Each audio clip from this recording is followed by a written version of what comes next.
So let's say it's way past midnight, you're in Seoul, you're awake, bored, maybe even hungry, and no, you're not trying to party in Hongdae or meet some random Hongdae guy. You're probably wondering what you can actually do right now. What are your options? And as a Korean night owl, I've grown up with this 24-hour culture. But even I still find it kind of amazing how alive this city stays after dark. So most tourists only experience the daytime of Seoul, the palaces, cafes, shopping. If it's at the nighttime, maybe Myeongdong, Hongdae, but the real local magic kicks in after midnight in even the small neighborhoods. And believe me when I say you can eat whatever you want at 3 a.m., sing alone in a coin karaoke room, or even walk into a pharmacy in the middle of the night. And I want to show you what that actually looks like. No tourist brochure stuff. I actually went out in the streets to film that. And so this video is about what to do in Seoul, what you can do at night, past midnight, the local version. So let's begin from night owl level beginner to expert. Now let's start simple. It's 1 a.m. You're deep into a Squid Game binge and a little hungry. So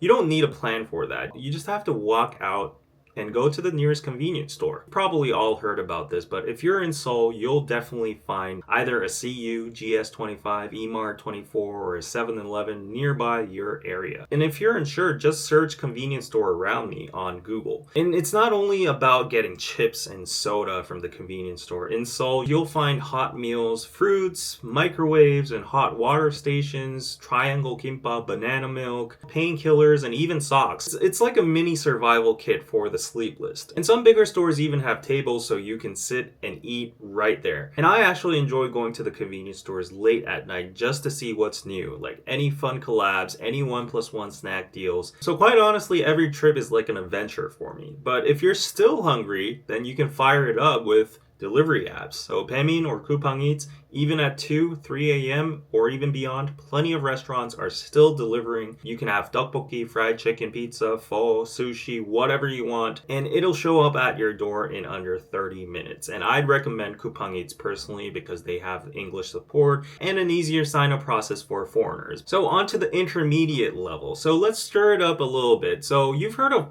Bangs. They're basically internet cafes, but that barely captures what they are in Korea. It's the next level here. They're a cultural staple for students, gamers, or just anyone looking to zone out. They're warm in the winter, cool in the summer, open 24/7, and surprisingly very clean. All you have to do is simply walk in, pick a computer, and settle into a big comfy chair. You can either watch Netflix, Disney+, YouTube, internet surf, play games, of course, League, Overwatch, StarCraft. They have it all pre-installed. You don't have to pay for it. It usually costs about $1.5 an hour, and I think the best part is that you can order real food straight from your seat. Just a few clicks and you've got tteokbokki, fried rice, ramen, or even pork cutlet delivered right to your desk. And it's cozy, affordable, and surprisingly peaceful past midnight. But I understand if you're not a gamer and if Bangs aren't your thing, the chances are you will find a coin Noraebang nearby, a small karaoke room just for yourself. It's private. And this is basically Korea's take on solo karaoke. There's no booking needed, there's no staff, you just go into a room and tap your card, enter your song name, and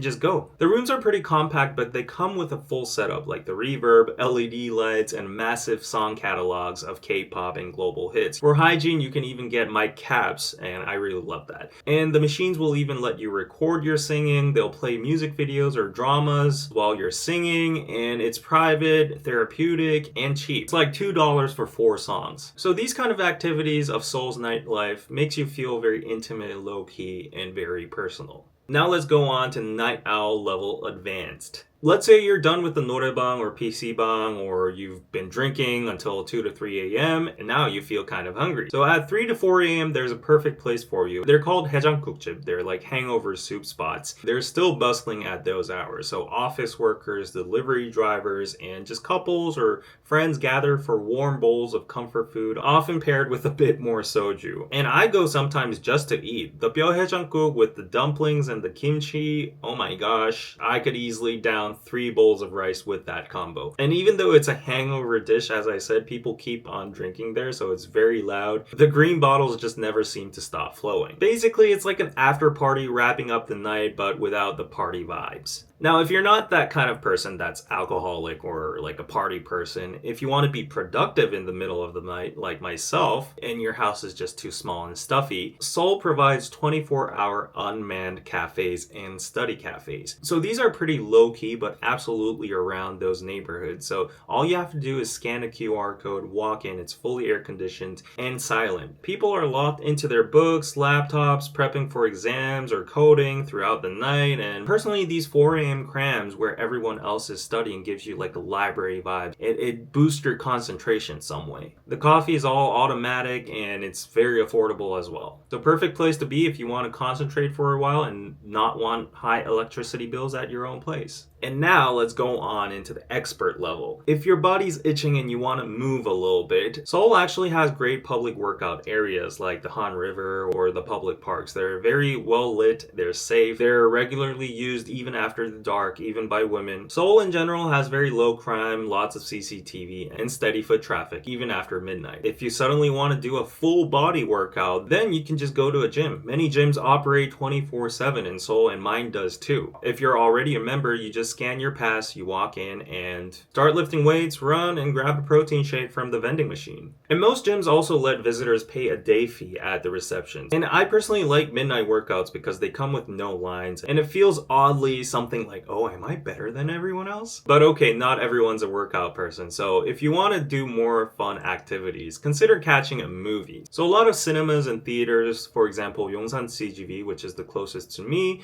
show films until 2 to 4 a.m. and you'll find solo viewers, students, couples, all enjoying a quiet screening. And if you're gonna do this, one pro tip, Korean theaters allow outside food. So you could grab a deal from the convenience store before you head in. For me, I always buy the 1+1 Coke and popcorn deals. And I assure you, if you visit the theater at 2 a.m., it feels like a calm, semi-private viewing experience.